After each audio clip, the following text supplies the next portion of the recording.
Hi, I'm Sally-Shakti, Star Priestess and Visionary Writing Guide, and welcome back to the Writing and Thriving Conversations. It's been a while since we had a conversation, and today we have a three-way conversation going on. So this is going to be an interesting test of our Gemini energies and our communications, but we have a plan and we're going to go with the flow. So we welcome you here to this conversation. Today I am joined by Looby Macnamara and Maddy Harland, and I'm going to invite them both to introduce themselves, starting with Looby. Hi, welcome everyone. I'm Looby Macnamara. I've been teaching permaculture since 1999 and I've co-authored quite a few books and been part of the Mother Nature Project as well, and just releasing my latest book, Design Adventures, which we'll talk about. And it's great to be here, and as you can see I've got the hang of writing now, so it's great to share some of my process with all of you. Thanks for having me here. And also live and run courses at Applewood Permaculture Centre in Herefordshire in the UK. So that's where I'm calling in from, and I'm really grateful for the sunshine here and all the plant growth and the bird song. Yeah. Thank you, Looby. It's so exciting to see all your books and the brand new one, Design Adventures, that we're going to be talking about today. So welcome, Maddy. Hi there. Thanks very much for inviting me, and hello to everyone who's listening in.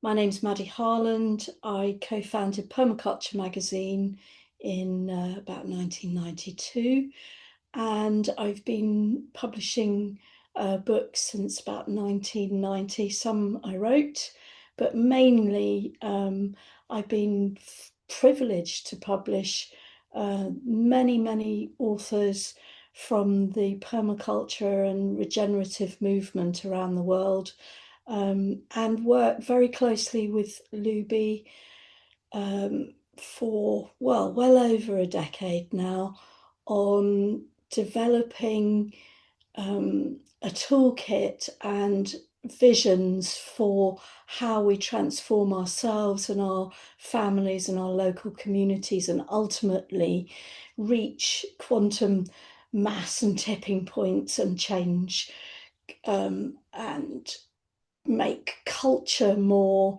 regenerative and wholesome and healing and visionary.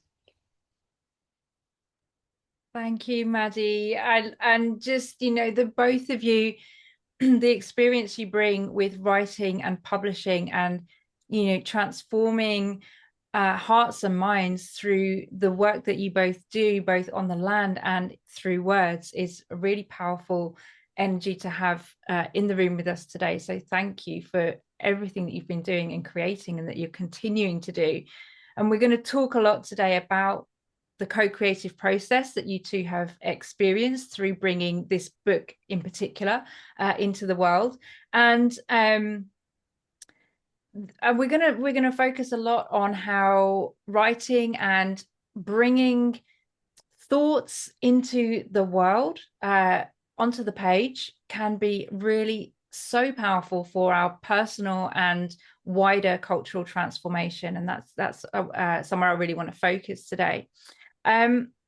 So I'd love to, I'm going to show you my copy of the book as well. And I know Looby's saying that you love to see people who've highlighted all the way through it. So I just wanted to show you all my highlights and notes there. There's plenty to talk about in this book, and plenty to, well, one thing I would love to say about it, and we're going to talk about, is that Looby says this is a book to participate in. And that's something I feel really passionate about. All books, I think, should be books to participate in, but this one's very physically a book to participate in, because it's how you respond to creating your own design adventures. And so let's ask Looby, what is a design adventure, and can you tell us about the design web? Yeah, thank you. Yeah, so well, let's start with the design web, because the design web came into being when I was writing People and Permaculture, which was my first book with Permanent Publications back in, where it was published in 2012. And the design web itself was an emergent process. It came came into being through the writing. I didn't start writing People and Permaculture. It's People and Permaculture. I didn't start writing it with the intention of like, let's create the design web. It emerged through the process. It emerged from me thinking, okay, well, can we create a nice poetic acronym for the design process, because some of the current permaculture ones weren't very poetic. And then I realized that the design process itself was very non-linear. And so you can't create an acronym. It was like, well, do you have ideas before you have your vision? Do you stumble into your limits? What's the connection between your helps and your actions? And so I started drawing out in my garden shed, which was where I was a web, and I was just like, it's a web. It's not. That's the design web. It's not an acronym. And so here's one visual version of the design web on People and Permaculture, and it's like it's all stages of it is connected, and it's like the whole thing is a design. It's not just one part of it. It's like all of those observations, inquiries, questions, activities, embodiment. They're all connected, and all of it makes the design. And I think it's a very different thing, I think, and have experienced designing for the land and designing for people, because when you design for the land, you plant an apple tree, you get apples. That you might get a variable of how sweet they are and when they produce, but you get apples. Whereas when you're designing for people, whether that's for yourself or a group, you don't know what's going to come from that process. It's very emergent, very unexpected, and that's why it's an adventure, because you don't know. You're embarking on something, and you might be thinking, okay, I'm designing for my health and well-being. Let's go for a morning walk every day. And then you bump into a neighbour and you have conversations, and then you start seeing this empty space, and you think, well, that would be a great community garden. And then you follow that up and you get a community garden, and then maybe you find someone who you end up marrying. And all you started was thinking, let's go for a morning walk to get fit. And you don't know what will unfold from your designs. That's why it's a design adventure, because we don't know, and whether that's on a very small personal scale, or whether that involves other people, or a very large expansive visionary scale, you don't know what will unfold. And that's what makes it really exciting. And if we sort of view our designs as an adventure that is emergent, unknown, dynamic, that we need to participate in. You picked up on that. The book is something to participate in, and that's one of the key takeaways, I think, from the book is to participate in designs, to activate your inner designer and just start the process and see where it goes, and get in touch with your own personal skills and develop them as a designer, and see where it goes, and who knows what magic will appear from that. Thanks, Looby. I think you touched on two really key principles that light me up about what I call visionary writing there, which is, you talked about participation. It's a participatory act. It's how we can, you were talking about making these small changes in our own personal lives that then perhaps ripple out and create something bigger in the wider world. That's what I call participatory. It's actually being responsible for making those changes that we can make in any given circumstance, in our situations. And I'll also talk about how writing is a big part of that process, and we'll talk about how that comes into your design process as well. And you also mentioned that you said it was the design web came about as an emergent process. It came, you said it came into being through the writing, which is how I see books. That's really, for me, how a book will emerge. We start with a seed, and then the book will grow out of that seed. And often, almost always, there's an alchemy of how, as the book is being created, as the book is being written, it will transform us through the writing and through that process. I feel like when we bring those words, that body of work through our physical bodies into the world, we are transformed on the way by that process. Because there's a way that, as you're doing with the design web, we have to bring intangible, vague ideas into something that has more coherence and has form, which is what you are. You've created this model for us to be able to work with, the design web, that helps us to bring intangible thoughts and vague ideas into a coherent form that we can then first of all put it on the page so that it has shape and structure, and then bring that into our lives and into the world. That feels really, really exciting to me. I want to step back one little bit and just speak to people about, what do you mean by design? Because I can see you've got this beautiful image behind you. I would call it a mandala, or, you know, and then you have your book covers, which are also beautifully designed. But we're not just talking to illustrators here, are we? What is design for you in this context? Yeah, so I have a sort of saying that we are all designers, that actually we might not consider ourselves designers in the same way we might not consider ourselves or singers or communicators or writers, but how many of us write emails?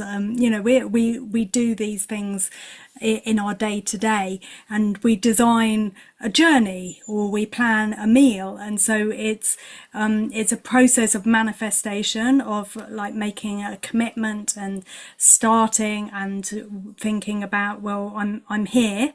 So if I break down design into kind of 3 basic steps, it's like, say, observing where we are right now, thinking about where we want to get to, and thinking about the steps to get there. So we do that very unconsciously, like when we're planning a journey. Okay, I'm getting from my home to my workplace, and I need to work out the best route to get there, and we all do that, but we don't necessarily consider that design. It's kind of what we can think of called black box designing. It's all kind of happens in here. But when we have a framework that we sort of think, okay, we can think about our vision, we can think about our helps, we can think about our patterns. So these are all what I call anchor points of the design web. They sort of like hold the web together, and they when we actually go through those processes systematically, then it can support our journey. Yeah, I'd like to pick up on a couple of other things you said as well. One, which was the how writing transforms us and how we grow through that process. And when I first wanted to write and was visioning people and permaculture, I was very much like, well, a book about people care, I kind of need to be this perfect person to write about it, and that held me back for years probably, and then I sort of reframed that into, well, I'll learn more about people care skills through the writing process, and that unblocked me and enabled me to get there. And then the other process that I kind of wanted to bounce to Maddy here was like what you were talking about, the alchemy and the sort of like the massaging of the words into the book. And I would really sort of like to honour Maddy and her team here, who really supported me in doing that. Where, you know, I remember giving you the first draft of People and Permaculture, and it was this kind of like wad of like, here's everything I could think of, and you're like, okay, well, let's cut that and let's do this. And you know, it was a totally necessary process to help me go, okay, yeah, because at that stage I had zero idea of how to write a book. So yeah, I wondered, Maddy, if you wanted to add something to that alchemy process that you were such a part of. Oh, thank you. Just briefly, you know, writing's like having a wardrobe, and you don't go out in the morning wearing everything you own. So, you know, it's like your book is is a book is like, say, a journey that you're going to take, and you pack for that specific journey, and you don't pack for every other eventuality, otherwise you'd never go anywhere. And that's one of the writer's blocks, is like, oh, okay, so what do I select? And that structure and that selection's a design in itself. So very much working with Looby is very much about getting to that design level of the book itself before the book fully emerges now. So an inexperienced author will come with like loads of stuff, and then have to pare it down. And as authors become more experienced and clear in their vision of what's going to be, it becomes an easier process. It becomes easier with practice. It's a skill. Oh wow, I'm very excited because I just had this whole realization whilst you were both speaking, because as I was reading the book, I was really feeling that, the design web that you've created could absolutely be, the foundation for a book plan, for example. But it goes beyond that, because you can do the book plan, and then you can do well, what am I going to do with the book plan? And I see you're wearing a spiral necklace there, Looby, and I'm just seeing that spiral play out across the everything that the design web is. And it feels like, as Maddy was speaking and saying, well, you can use the design web to actually, in a way, you sort of crystallize and articulate what this book is. The book is its own, I would say the book is its own energy frequency, and it's its own entity. So it doesn't need to include everything, but it includes what is pertinent to that particular topic. And as I can see this, I'm seeing like how I would see it. It's like this becomes like a mandala or a fractal, and it's like the seed. It's the seed that you plant that then becomes the book and spirals and grows into something that contains this blueprint, but is then its own thing in the world. And that's not just for a book, of course, that's just in this context, but that's what the design web feels like it does to me. And I would love to bring you both in again and speak about that co-creative process, because I know I read in the book that when you were working on this book, you actually came together and you spent time together, and you did a design web for what the book was going to be. And that was quite an alchemical process for you both to be in. I would love to hear more about how that played out in process. Over to you, Looby. I was going to let you go first, Maddy. I just when you were talking, then I was thinking about this card, beauty and completion. This is one of the cultural emergence principles, and it says like the end makes sense of the beginning, energy is released in completion, and a new whole comes into being. And I was thinking about that when you were like, say, that is kind of like the energy frequency of the book, that you is there sort of right from the word go, but then it really sort of starts. It is a gestation process, and then when it really kind of is complete, it's like, oh yeah, here we are. Here's the kind of complete vibration of the book, which then also then grows, doesn't it, as a book gets released into the world and people play with it and participate in it and share it and read it, and have their own meaning that evolves with it. Then it grows as well from that. So which is maybe like the end makes sense of the beginning. So it's like the end where I've got it, well, me and Maddy and her team have got it to the point where it is a book.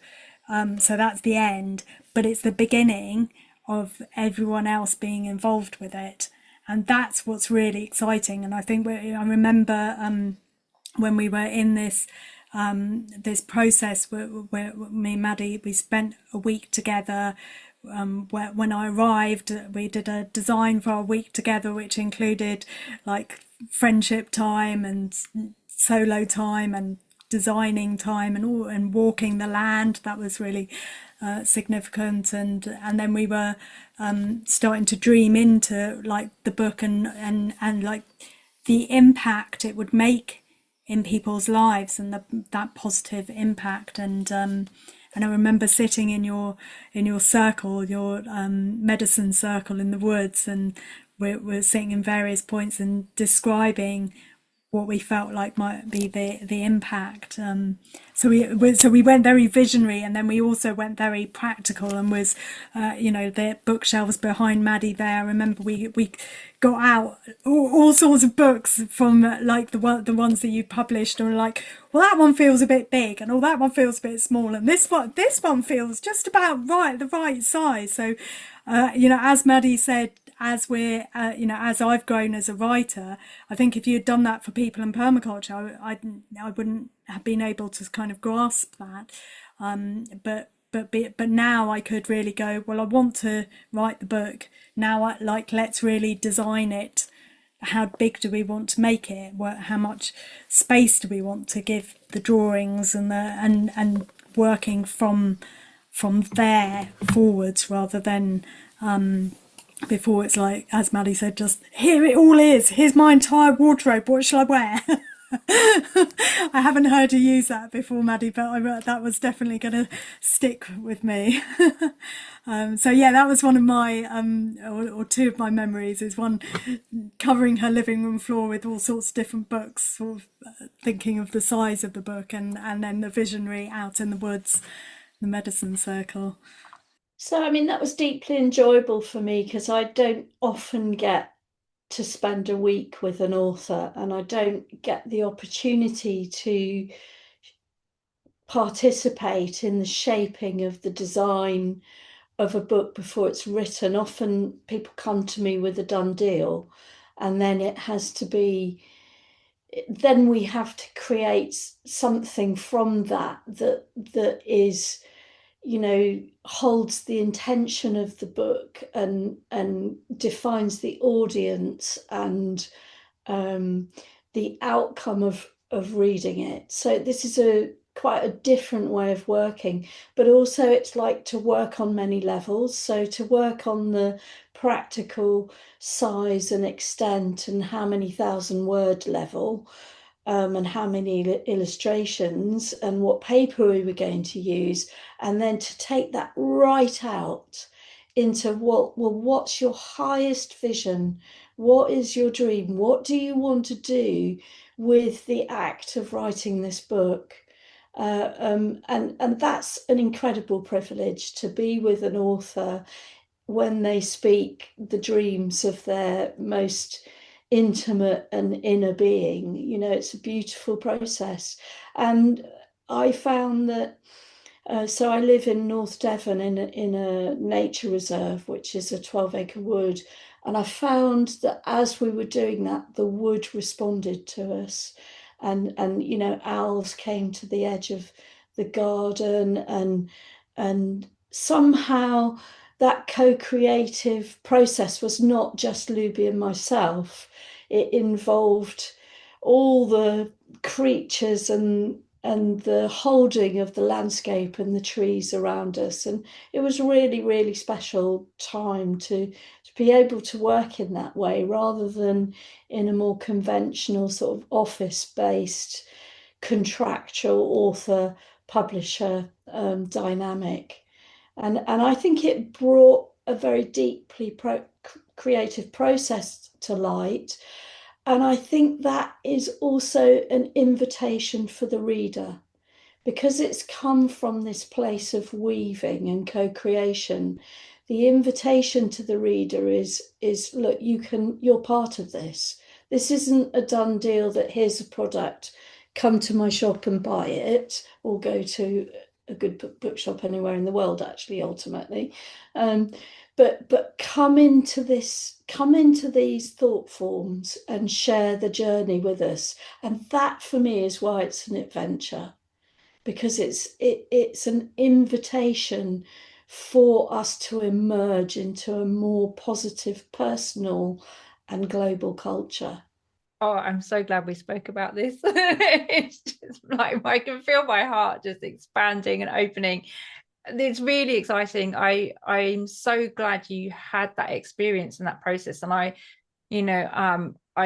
support authors in similar ways as well, but we can't all always get together in person on the land and do that. But when we do, and when we can, the power of that is so potent, because as you said, we're bringing in then the whole landscape, the whole of the wild, wise living web, and of course we can do that from wherever we are with our intentions, but being on the land and being together as well, which is something again that's quite rare these days, to actually be together, be on the land and call in those energies.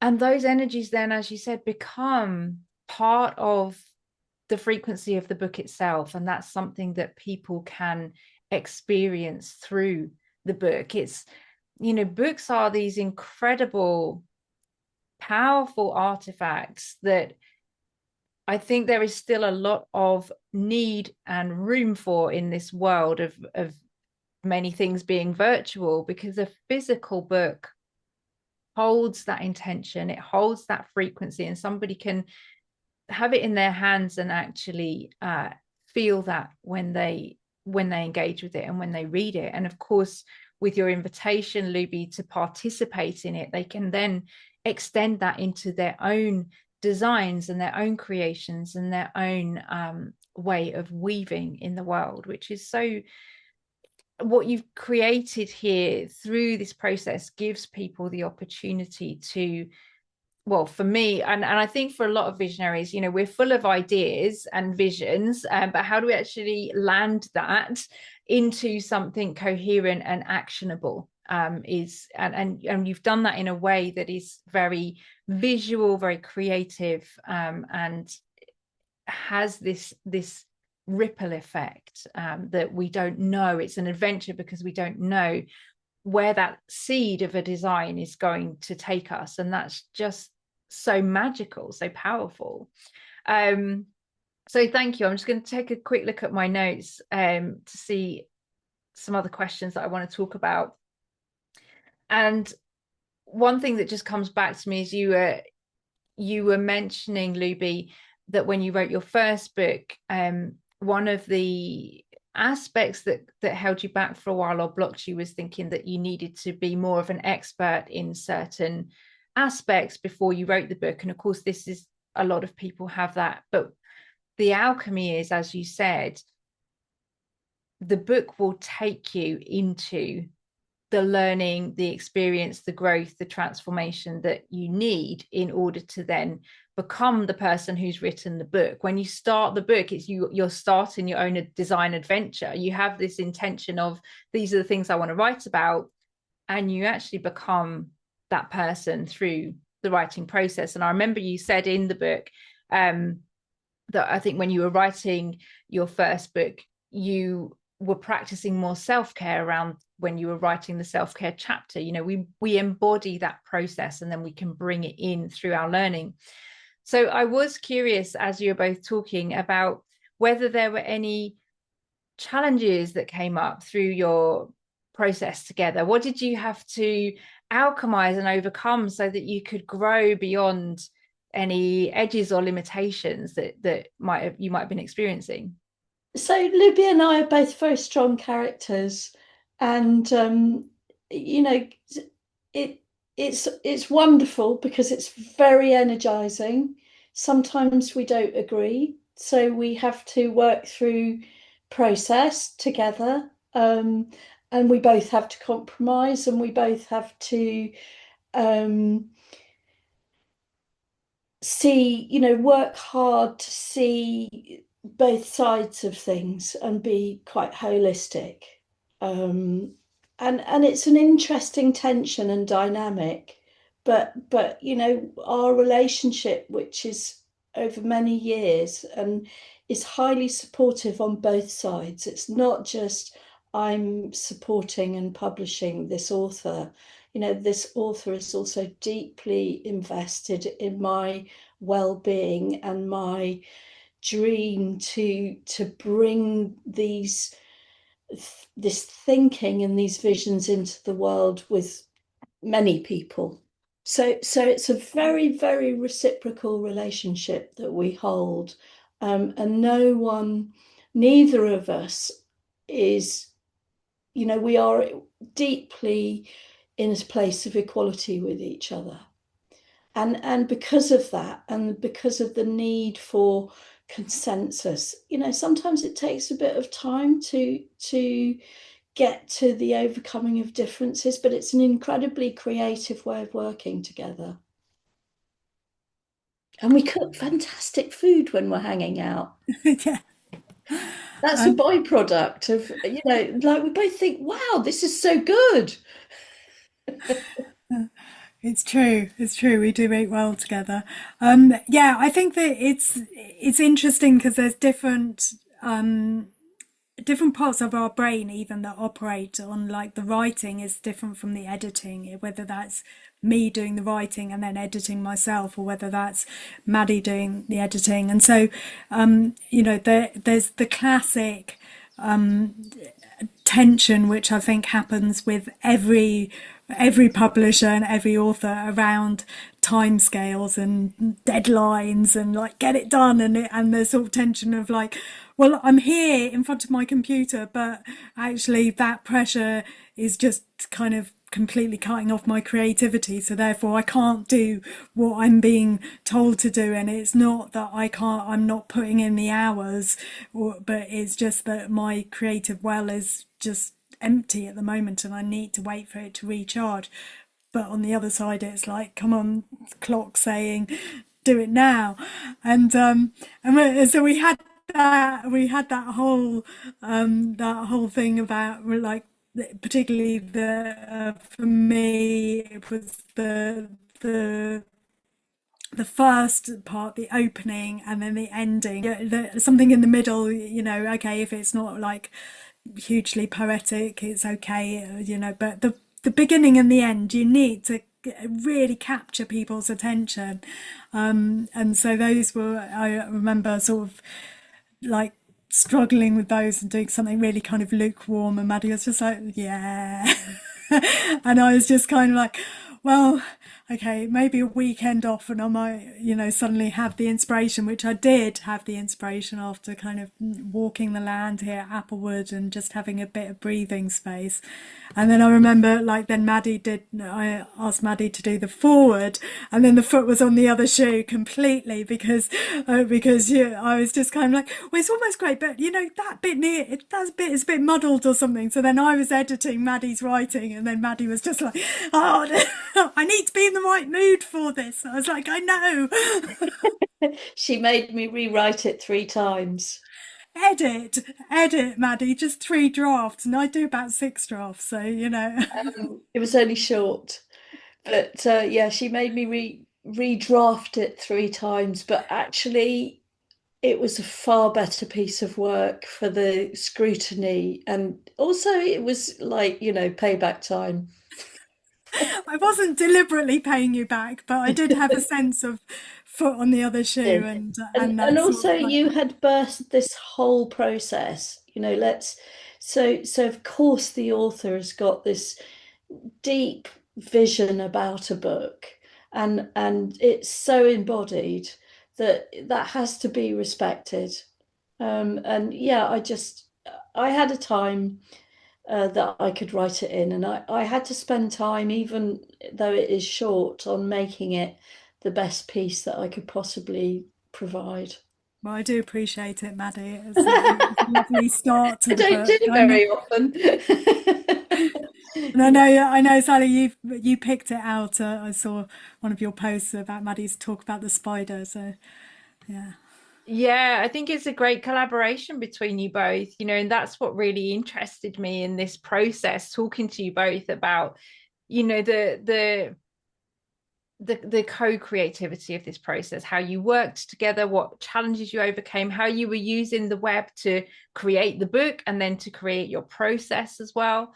And yeah, that's been really exciting for me to then talk to you and hear more about that. And I did pick out some of Maddy's words from the foreword about the spider being the creator, the one in many cultures that creates through the web. And you said, Maddy, that the spider creates the web from her own body, which I find very powerful. And we've been talking a lot about embodiment, and we've been talking about, how powerful it is to move words through our bodies so that we get them into some sense of coherence and onto the page. It brings them into the world in a way that is much more tangible and vital than when we're having just very vague thoughts or trying to carry those thoughts around. We actually, I feel like we bring them through our bodies into the world and onto the page, and that's what gives them life and energy. And one of your points on the design web is limits, and we do need to give limits and containment to a project. My PhD was about utopian poetics, and the ultimate utopia is the blank page, but of course there's nothing on it.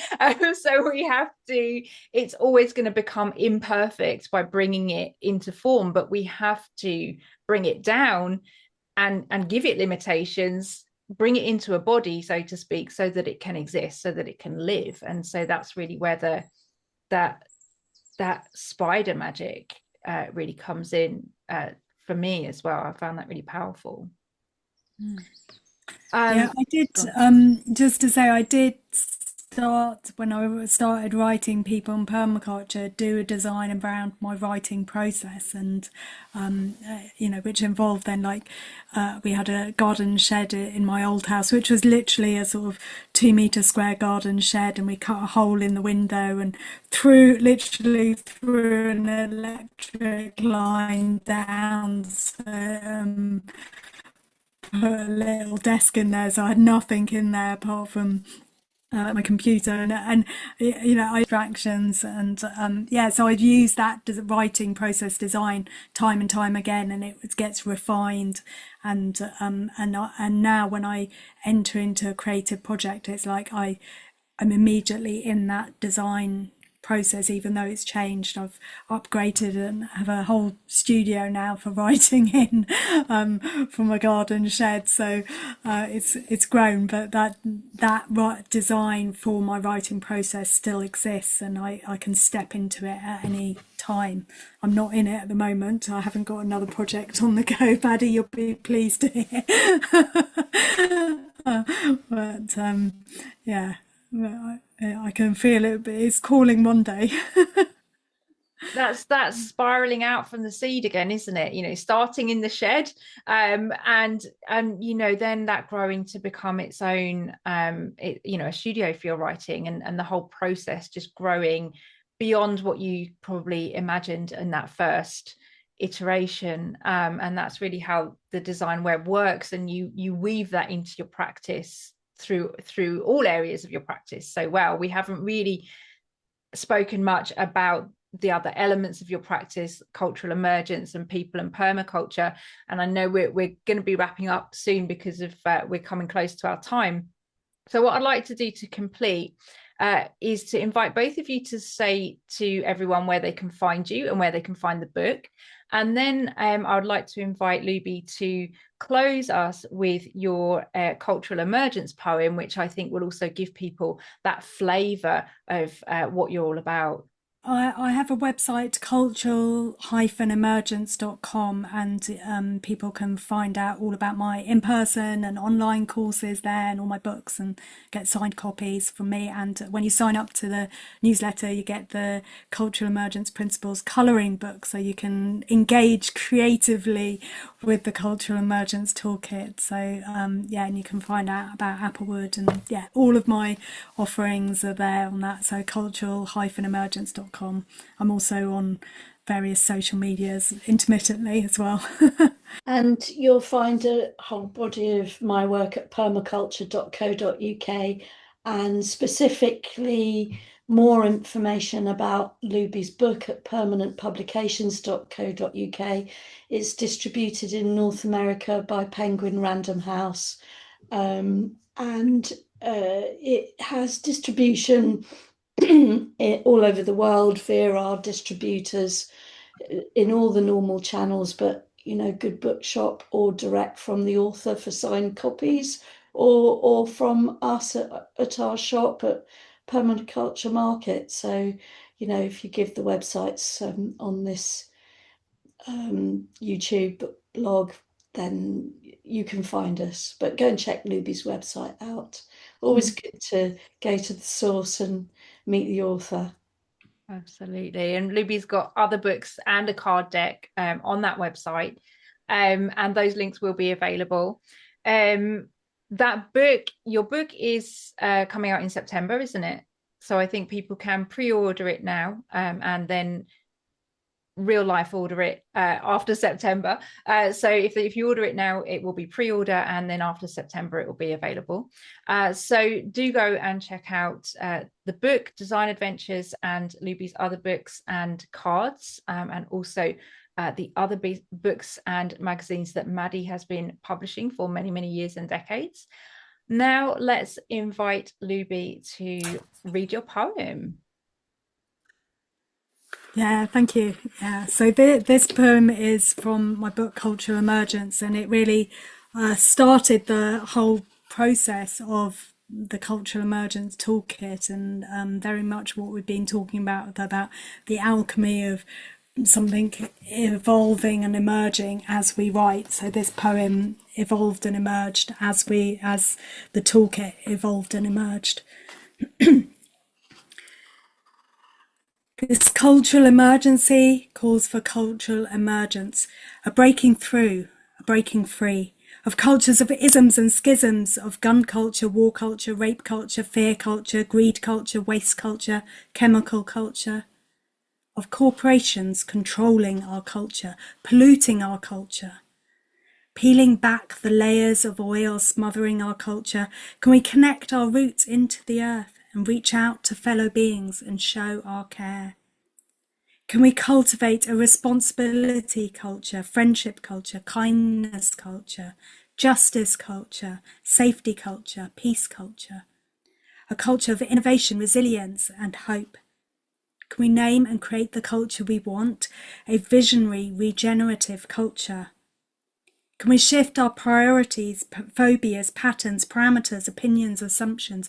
Can we bend or bury our beliefs? Will we? Will we reflect, connect, respect the collective, direct our objections to the system that promotes disconnection? Challenge, not blame, name and reframe, shift our perspective to gain a directive that allows us to be receptive to the interconnected web vibrating with every step. Disrupt the pattern to awaken and challenge and begin to unravel cords of conditioning to release the story and create space for visioning. Allowing the possibility of the seemingly impossible to motivate and invigorate the genius inside of us.